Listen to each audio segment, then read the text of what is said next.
오늘 새벽 우리에게 주신 하나님 말씀입니다. 레위기 13장 18절부터 39절까지의 말씀을 여러분과 제가 함께 교독하도록 하겠습니다.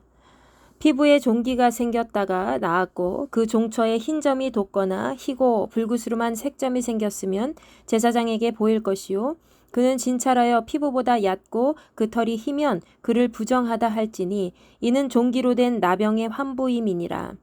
그러나 제사장이 진찰하여 거기 흰 털이 없고 피부보다 얕지 아니하고 빛이 엷으면 제사장은 그를 이레 동안 가두어 둘 것이며 그 병이 크게 피부에 퍼졌으면 제사장은 그를 부정하다 할지니 이는 환부임이니라. 그러나 그 색점이 여전하고 퍼지지 아니하였으면 이는 종기 흔적이니 제사장은 그를 정하다 할지니라. 피부가 불에 대었는데 그 댄 곳에 불구스름하고 희거나 순전히 흰 색점이 생기면 제사장은 진찰할지니 그 색점의 털이 희고 그 자리가 피부보다 우묵하면 이는 화상에서 생긴 나병인즉 제사장이 그를 부정하다 할 것은 나병의 환부가 됨이니라.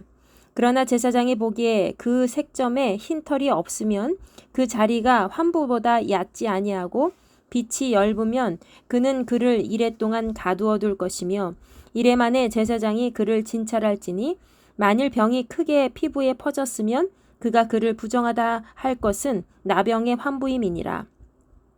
만일 색점이 여전하여 피부에 퍼지지 아니하고 빛이 엷으면 화상으로 부은 것이니 제사장이 그를 정하다 할 것은 이는 화상의 흔적임이니라.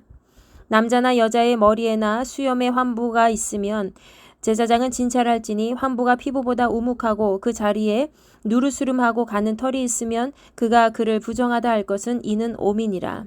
머리에나 수염에 발생한 나병임이라.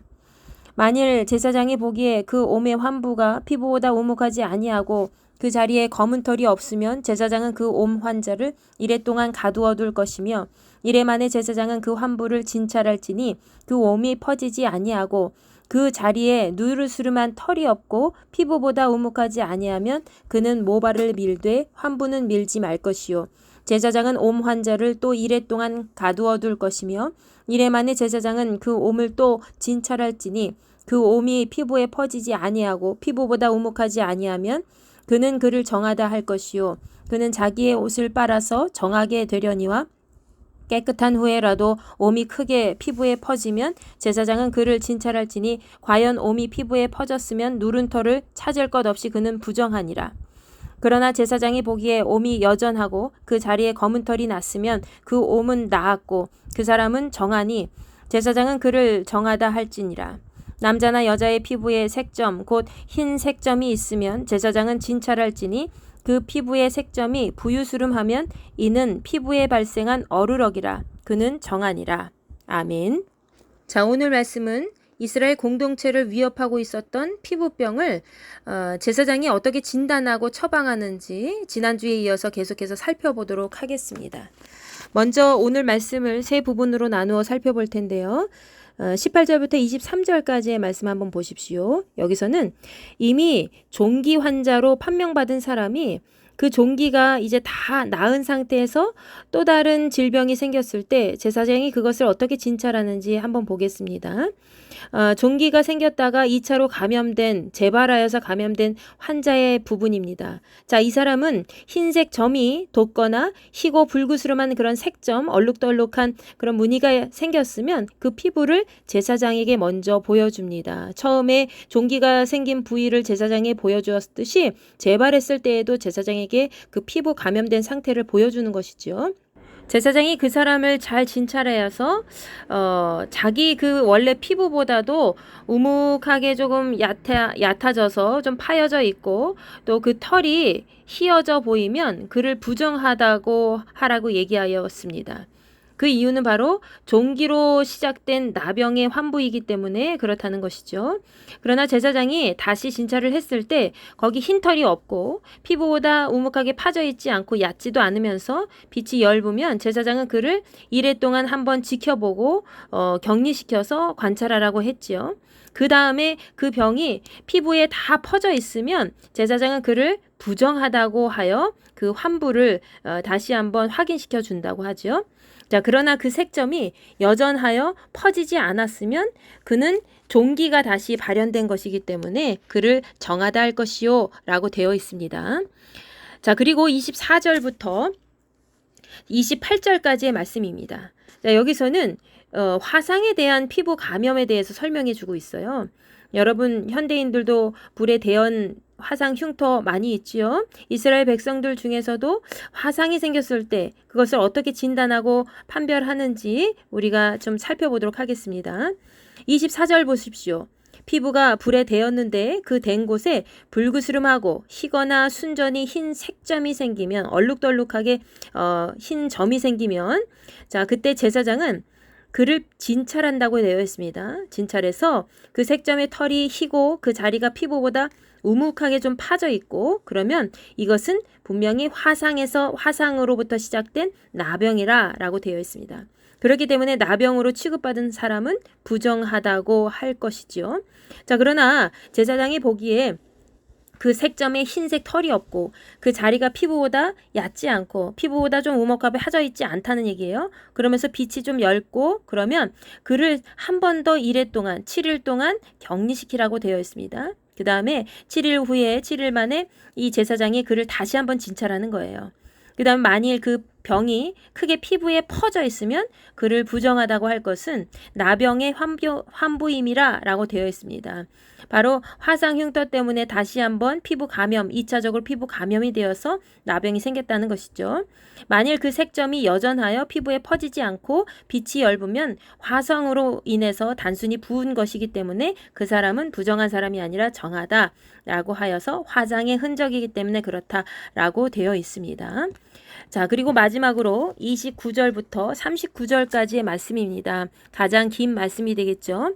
피부에 생긴 옴에 대해서 설명을 해주고 있습니다. 제사장이 진찰을 해서 이 남자나 여자나 머리나 수염에 환부가 생기면 한번 살펴본다고 되어 있죠. 근데 그 환부가 피부보다 우묵하고 그 자리에 누르스름하고 가는 털이 있다면 그는 그것을 부정하다라고 하라가 되어 있습니다. 이것은 옴이다라는 것이죠. 자, 머리에나 수염에 발생한 나병이 바로 옴이라는 얘기예요. 그러면서 제사장이 보기에 그 옴의 환부가 피부보다 우묵하지 아니하고 파여져 있지 않고 또 검은 털이 없으면 제사장은 그 옴 환자를 다시 한번 1회 동안 7일 동안 좀 가두어 두고요. 만약에 1회 동안에 이 제사장이 그 환부를 다시 한번 진찰하고 살펴보았을 때 그 옴이 퍼지지 않고 그 자리에 그냥 가만히 있고요. 누르스름한 털이 없고 피부보다 우묵하지 아니하면 그 사람은 다시 모발을 밀되 그 사람의 환부의 모발은 밀지만 머리털은 밀지만 환부는 밀지 말고 그냥 자세히 관찰을 하기 위해서 환부는 밀지 말라는 거예요. 그 다음에 제사장은 그 옴 환자를 또 1회 동안 7일 동안 한 번 더 관찰을 하고 격리시키라 되어 있습니다. 그러면 며칠 동안 격리되는 거죠? 이 사람은 14일 동안 격리되는 거죠. 그러면서 1회 만에 다시 한번 제사장이 그 옴을 관찰해 봤을 때 그 옴이 피부에 퍼지지 않고 피부보다 우묵하지 아니하면 그는 정하다 할 것이요. 자기의 옷을 그냥 단순히 빨아서 깨끗하게 정하게 하려니와 또 깨끗한 후에라도 만약에 옴이 크게 피부에 퍼지면 제사장은 그를 관찰하여서 다시 옴이 피부에 퍼졌으면 누른 털을 찾을 것 없이 그는 부정하다라고 되어 있습니다.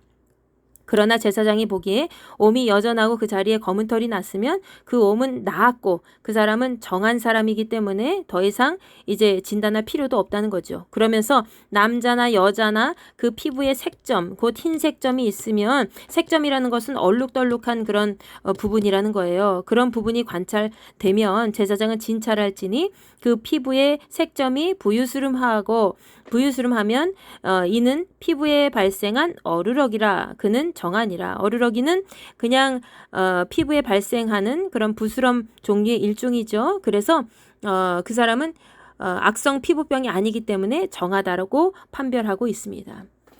여러분, 오늘 우리는 말씀을 통해 한 가지 중요한 사실을 발견할 수가 있습니다. 이스라엘 백성들에게 있어서 제사장은 예배를 인도하는 그런 사람일 뿐만이 아니라 하나님께 택함을 받아 이스라엘 백성들이 몸과 마음과 영혼이 건강한 상태로 하나님 앞에 나아갈 수 있도록 그들의 회복을 돕는 역할도 감당했다는 것이죠. 하나님께서는 이스라엘 백성들의 피부병이 발현이 됐을 때 그 사람 자체를 부정하게 취급한 것이 아닙니다. 그 사람이 갖고 있는 그 질환으로 인해서 그 감염된 그런 병의 근원 때문에 공동체가 위험에 빠질 수 있기 때문에 그것을 방지하기 위해 제사장을 세워주셨고, 또 제사장이 그 모든 사람들을 일일이 진찰하여서 하나님 앞에 거룩하신 하나님의 말씀대로 그 규례에 따라서 부정하다는 그런 선언을 받게 하고, 또 그가 적절한 조치를 취하여 다시 일상생활로 회복할 수 있도록 도왔다는 것입니다. 여러분, 우리도 마찬가지죠. 죄 가운데 놓여져 있던 우리를 예수 그리스도께서 다시 회복시켜 주셨는데, 우리가 그 죄를 치료받지 않으면 우리는 하나님 앞에 다시 돌아올 수가 없어요. 그래서 우리를 사랑하시기 때문에 하나님께서는 우리에게 예수 그리스도를 보내주셨고, 그 예수님으로 인해서 우리는 다시 치료받고 건강한 모습으로 회복이 되어서 일상생활 속에서도 하나님을 찬양하고 경배하는 삶을 살아갈 수가 있지 않습니까? 우리가 부지 중에 지은 그런 일상생활 속에서 그런 지은 그 작은 죄 하나하나까지도 하나님께서는 우리가 말씀을 통해 다시 한번 깨닫게 하시고 돌아오게 하신다는 것이죠. 하나님은 우리를 정죄하시기 위해서 율법을 정해주시고 정죄하시기 위해서 하나님 말씀을 주신 것이 아니라 다시 우리를 회복시키시기 위해서, 다시 초심으로 돌아와서 하나님 말씀대로 살도록 하기 위해서 우리에게 이 말씀을 허락하셨다는 사실을 다시 한번 기억하시기 바랍니다. 1차적으로 정하다는 선언을 받은 이후에도 그 피부병 환자가 2차, 3차로 감염이 되거나 재발이 될 수가 있었습니다. 그래서 다 나았다고 괜찮다고 방심하거나 부주의해서는 안 되는 일이었죠. 그래서 제사장의 역할은 누구보다도 굉장히 중요했습니다. 그들을 예의주시하면서 면밀하게 그 증상을 살펴봐야 됐고요. 그 증상이 다시 처음에 악한 증상이 발현이 되면 그 사람은 온몸에 그 나병이라는 판단을 받고 또 공동체 안에서 격리된 생활을 해야 했습니다. 이렇게 제사장은 진중한 관찰과 또 올바른 판단을 통해 성급하게 모든 것을 결정하지 아니하고 하나님의 뜻에 따라서 면밀하게 그 사람을 생각하여 잘 관찰하고 그 사람이 공동체 안에서 소외당하지 않도록, 또 공동체도 온전하게 전염병으로부터 보호받을 수 있도록 잘 이행할 수 있는 삶을 살아갔다는 것입니다. 여러분, 오늘 말씀을 통해 다시 한번 자기 자신을 뒤돌아보시기 바랍니다. 우리는 항상 죄에 대한 그런 경계심을 가지고 있어야 됩니다. 구별된 백성으로 생활하기 위해서 일상생활 속에서 우리가 저지를 수 있는, 방치될 수 있는 그런 죄들을 한 번 더 생각하면서 하나님 말씀 앞에 비추어서 자기의 모든 모습이 정결하지 못한 부분은 없는지 다시 한번 하나님 앞에 고백하시기 바랍니다. 우리의 삶을 하나님께서는 늘 정결하도록 구별된 백성으로 살아가도록 인도해 주셨습니다. 이 말씀을 깨닫고 오늘 하루도 하나님 앞에 거룩하고 복된 믿음의 삶을 살아가시기를 간절히 축원합니다. 기도하겠습니다. 전능하신 아버지 하나님, 감사합니다. 이 새벽 미명에 하나님 앞에 발걸음한 귀한 자녀들 기억하여 주옵시고, 하나님 말씀을 온전히 마음에 잘 새겨서 이스라엘 백성들이 그 피부 질환을 제사장에게 보여줬던 것처럼 우리 역시 우리 모두의 그런 악한 죄의 씨앗을 낱낱이 주님 앞에 다 내어놓고 대제사장 예수 그리스도 앞에 온전히 회개하여 깨끗하게 고침받는 회복된 믿음의 백성으로 살아갈 수 있도록 인도하여 주시옵소서. 우리의 삶을 책임지시는 분은 주님뿐이시옵니다. 하나님 함께하여 주옵시고 주 예수 그리스도의 보혈로 우리를 덮으사 오늘 하루도 하나님의 뜻에 따라 정결하고 구별된 백성으로 승리하며 나아갈 수 있도록 도와주시옵소서. 감사드리며 살아계신 우리 주 예수 그리스도의 이름으로 간절히 기도하옵나이다. 아멘.